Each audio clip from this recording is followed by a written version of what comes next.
All right, so we're out here checking sets today. This is an old 2-track splitting the fields here, way out here in the prairie. You can see there's no trees for a good ways, and got this nice young coyote here. So this was he's got it all tore up, but you can see what it was like there in the ditch, and used that for my backing, and had a dirt hole there for the set, just standard dirt hole.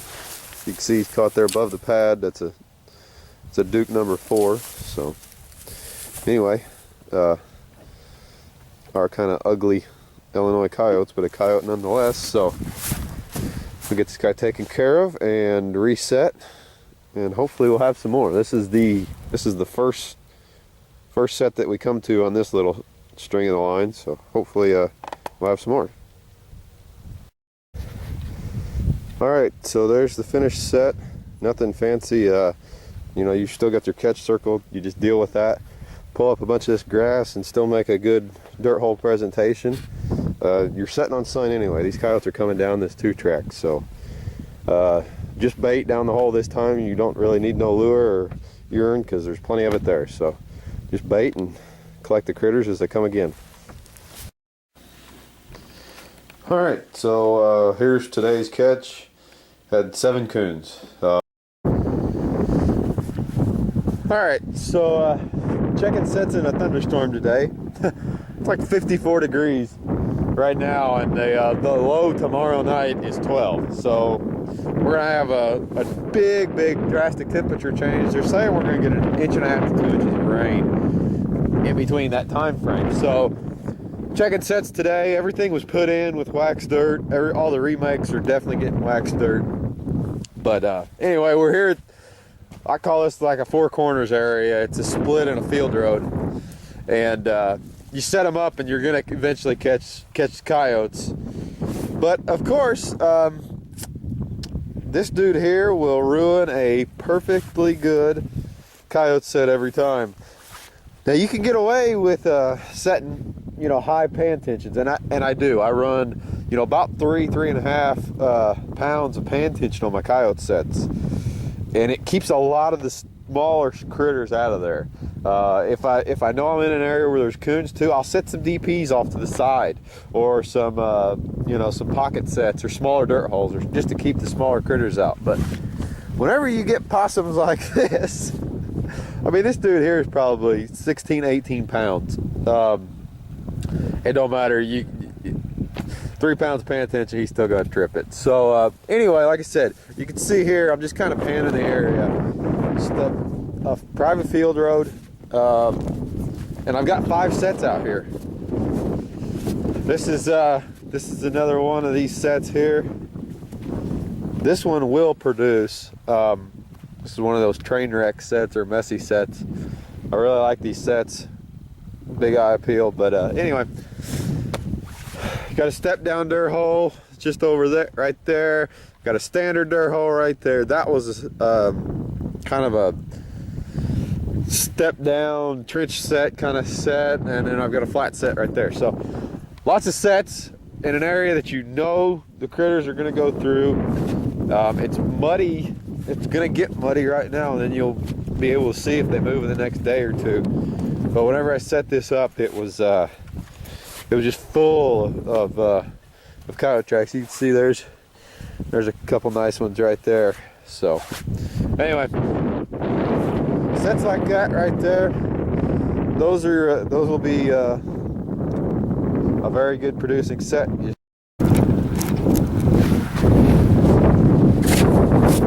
All right, so 3 or 4 years ago, this possum right here, he'd have been worth $8 to $10. You know, he would have been in the top 2 lots of all the possums sold. He would have paid for all the gas for the day that I use. Now, in today's market, he's not worth anything. So there's no need to be taking this guy. In the down market, you really got to be conscious on you know, the critters that you take. This year, I'm not taking a coon 1 under 2X. And I've been doing this so long, I can judge really pretty close by seeing him in the set how big they're going to be. Same thing with this possum. This possum here, he would stretch well over 32 inches. I mean, it's a big dude. But you got to be, you got to work these down markets in a way that you know, is beneficial to you also, as well as the auction houses and the critters that you're taking. So anyway, this dude here, he we're gonna go ahead and we're just gonna let him go. He's not hurting nobody. I mean, he is a big boy. So it's a hefty possum, but we'll sling him over there and let him go do his thing. And you know, we'll keep going and we'll wait for something of more value in this down market. All right, so we got this small young coon here in a dog proof. This is just you can see the trail goes right there, cuts across the edge of that field into the creek. Just trail set, right on sign. Little bitty dude. We're gonna release this guy and continue on. Kind of got the hand in the cookie jar look, don't you, buddy? We'll get him released and move on. Alright. Well, there he goes, happy and healthy. Back up the fence row. Probably, honestly, where he probably came up that fence row and then right into my set, headed down to that creek. So it's kind of a cross section, junction point. But anyway, they're running off. Let them grow up. Alright, so we had a coon here yesterday. This is that private crossing on the farm field here. And there's another big old coon there. Here's some big coons. And you can see the trap was set right there, and he went right there on that toggle. So that'll work. We'll take him. Another big boar coon down. All right, got this other coon here. It's just a little creek here that runs in between two fields. Got this coon in dog proof. There's a big trail that runs right here, and set it right in the middle of them, and there sits the coon. Alright guys, it's another cold, rainy, misty, crappy day, but down here in this creek again. I showed this set 2 days ago. Yeah, it wasn't yesterday, it was 2 days ago. Coon right here again. This little branch toggling him, he didn't move it. Set directly on the path. You know, that coon didn't come, he's not swimming in water, you know, over, you know, that's over ankle deep. He's running that bank trail there, and really nice coon. He'll make a good 2X. So anyway, he's in a dog proof. Simple sets produce, and on years like this, you know, I don't have but literally just a handful of sets out, and these sets just keep producing because they're in good spots. So anyway, gonna get this guy taken care of, and then I'll go give him a tour of the new fur shed. Alright, so I just got back here to the shed and wanted to show. I mean, I've caught a lot of coons in my day, and this dude here, this is an old boar, big old boar. He's got real nice fur, but he's got big old scar on his eye there, and he's got no ears. There's no ears there. It's just where they've been fighting so much. You know, I mean, you can see plain as day the ears on these two coons, you know. But this dude here, he's got nothing, and he's got a bob tail, little bitty tail. So, you know, that's just a testament to how tough these guys are, especially in the rut. You know, they really get to fighting, and I'm saying whenever I go to skin this guy, he's going to be full of scars right here.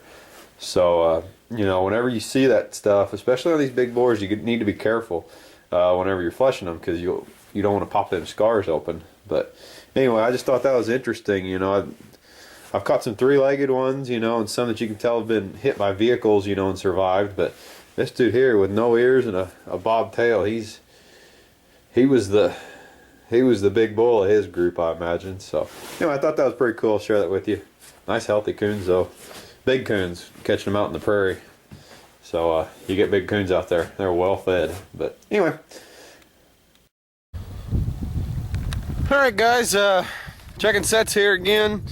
Like I said, with this year with prices, I've got a lot of coyote sets out, or you know, more than I usually would, but still just in the areas that I can check them and be, you know, efficient with it. But anyway, right here is, you can see there's a fence row. This is the corner of a field. Hope I didn't pan that too fast, but you've got a main trail coming out right there, and you can see just beyond that this strip of timber isn't but maybe 150, 200 yards wide. Just there is another trail. Now these are mainly deer trails, but everybody's using them too. Then just on the other side of that, connecting the other two fields, another piece of timber, is this big draw, big grassy draw. So although this is a corner here, it's really kind of like a four-way intersection. You guys see me set those a lot up in the middle of the fields, and they're awesome. You just got to wait for the critters to come. You know, the thing you got to remember with these type of sets is there's so much open ground here that sometimes the critters won't move every night. They won't be coming through here every night. This set here, this is the fifth check that I've checked on this set, and it's first catch I've made. Now, yes, there may have been something moved through, but I don't think so. I think this is, you know, the coyotes in my area, you know, they've got such a big range, they run on about a week's route. So anyway, this is fairly a decent dog for my area, actually. He's a small dog, but he looks fairly good.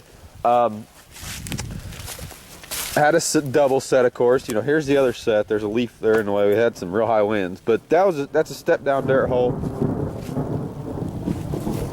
You can tell we're about to get stormed on, apparently. But anyway, this was a messy set, I call it, or a train wreck, or something like that. It's a set. I'll show you the set, but it's a set that I've been working on. It's a real visual set. Now this dog here, he's got a super deep pad catch. You can see that foot's almost touching the pan still. That's a Bridger number 3. It's offset jaw. So anyway, everybody wants to know the trap, so I figured I'd tell them. It's the dogless style. I really do like the dogless style. You know, I run a lot of Duke number 4s, and it's the same size trap, and I like those too. But anyway, pretty pale dog for my area. You know, probably in that 22 pound range. Not huge, but not bad. This set here, if I'm not going to get poured on before I get the remake done, I'll show you, but I'm just going to kind of bring it up together, and I'll make a big giant dirt hole out of what's there and use the stuff that's tore up as the backing, bed the trap.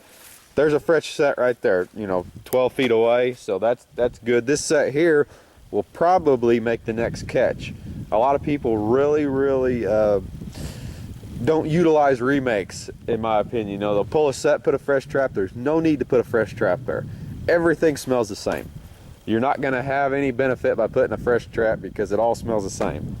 That set there is fresh. It's good to go. This set here is what's really going to draw the stuff in now.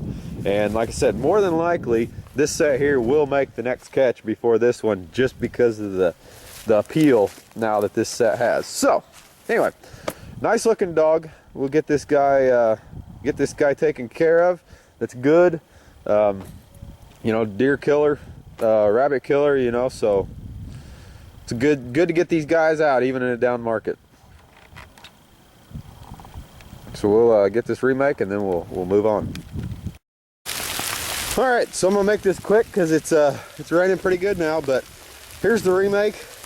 You can see there's leaves, and this is a bean field, so it's not the bare dirt. You can't do much with. So anyway, made a big dirt hole. There's the coyote. Bait only on this. There's no need for lure or urine. It's full of it. So anyway. Another thing is, you can see, there's my UTV. I mean, there's the hole, here's the UTV. 20 feet away or so. I drive up to most of these sets. It doesn't seem to hurt them. So Anyway, guys, I'm getting soaked here, so I'm gonna get the camera put away and go check some more sets. All right, guys, so checking sets here today. It's raining, thunderstorming, kind of a nasty day. But anyway, this right here is the 7th possum that I've caught today. You know, I've got less than I've got 32 sets out is all I've got out. I'm not putting out, you know, a bunch of sets. Normally I'd have, you know, 132 sets out at this time, you know, on a good year. I've got less than 35 sets. I got 32 sets out. This is the 7th possum that I've caught today. And so the reason I'm filming this is, I mean, nobody likes to catch possums, but for those of you guys starting out, you know, like right here, my target animal was either a coon or a skunk using this dog proof. I've got several coyote sets out also. You know, several of those today produced possums. So for those of you guys who's starting out, you know, don't get disappointed is what I'm saying if you're not catching your target animals right off the bat. Critters run differently. You know, it's very apparent, you know, with today. Today you've got one coyote, one coon, and 7 possums out of 32 sets is what I caught today. This is the last set of the day. Now on a good year, you know, this possum here, he's got some black in him. And he don't have much silver and white. Those possums there are pretty much worthless. 3 years ago, 7 possums, that would have paid my gas for a couple of days. This year, every single one of them is being released, along with the small coons. So you've got to play your numbers by the year, but also I just wanted to, you know, I know there's a lot of young guys watching my channel. I just wanted to share with you, you know, this happens to everybody. Don't get discouraged, you know. Take it as your set worked. It was in the right path of a game trail, or, you know, your set worked. So look at the positives of that. Even if it's a non-target such as this, you still caught something. So you know, feel good about it, and just keep going on. So, you know, it happens to all of us. Like I said, it's very apparent right now that the possums ran last night and not much else did. So anyway, guys, gonna take this little dude here, and these guys are, you know, they're stupid easy to release. I'll just take him right there and let him go. Usually you can grab old boy here by his tail, and I just like to deposit them up out of the way. I've never had a problem with catching him the very next day. I hear that from a lot of guys. Oh, well, don't you catch him? No, I've never had a problem. So anyway, I'm gonna get this trap here reset. As you can see, it is, I would consider it almost a downpour. We're gonna get a lot of rain. I've got this trap staked off very well, where if the water comes up, I'm gonna find it, and I've got it marked right up here on this tree. Because in the past, I've had where if you do get sets that are rained in on, I've had to find them with metal detectors. So you always want to mark your sets. Gonna get this guy out of here. I am soaking wet. I'm gonna go find some place dry and warm. And we'll talk to you guys later. All right, guys. So anyway, I hope you enjoyed that video there. Like I said, it was just a few clips I put together there. Nothing real special by any means. Like I said, as I said in the video, I did not have many sets out at all. I had 32 sets at the most, and I set those all within the first 2 days. Ran them all week. We had a shotgun season that weekend, and that, you know, that always puts a damper on the trapping. So I didn't put new fresh sets in. You know, normally I'll put some fresh sets in every day and keep things moving that way. But I got sets in. I ran them. Like I said, just kind of scratching the itch. We've got this colder weather coming in. It's going to freeze up. It's going to freeze up all the creeks, and then we've got just a week or two left there in season. So hopefully I can get out and chase a few muskrats and a few beaver before the season ends. You know. So anyway, guys, I just wanted to say thank you for all the support too, and then also I just wanted to kind of reiterate what I was showing in the video, where you know, trapping in this down market is definitely different than trapping whenever prices are high. And we as trappers, we really need to take that into account. I said it in the video multiple times that I wasn't keeping any coons over that were under the size of 2X. And you know, coons are my predominant catch around here. You know, I've got several dogs I've been chasing, so we got some coyotes that we're working with too. But you know, you can see the coons back there. That was yesterday's catch. So you can see they're all first size coons. All the small ones I was releasing. You know, I'm not keeping any possums this year. You know, that are not caught. You know, in like a 220 or something. I'll skin those out. But you know, that stuff that you would keep in a higher fur market, you need to be you know, conscious of. If you're not going to get a good price for it, have respect for the animal, have respect for yourself, have respect for the amount of fur that's in the pipeline out there trying to be sold, and you know, let that stuff go this year. So you know, of course, you can tell that's exactly what I'm doing. I'm scaling way back. You know, I've got my gas bill down to about $12 a day, and so I'm making that.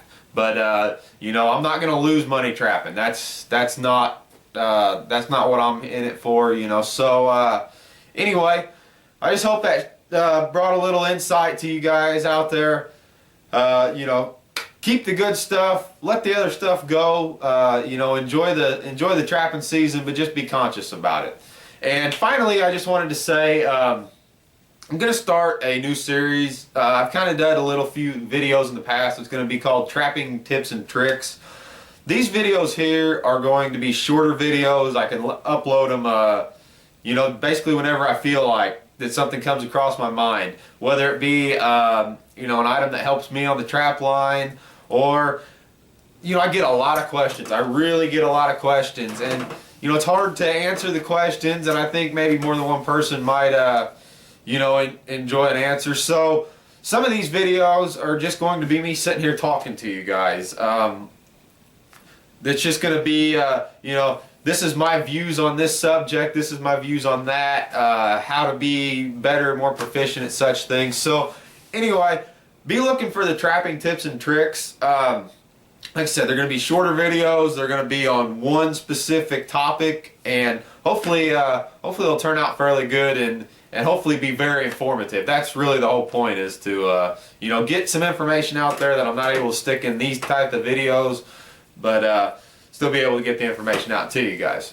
So anyway, guys, I'm gonna quit rambling here. It's getting late. I've still got to skin today's catch, so I'm gonna do that, and then I'll get this video up for you guys. I hope everybody had a wonderful Christmas and a good New Year. I hope this year is good to y'all. So anyway, hope you enjoyed, guys. Until next time, thank you.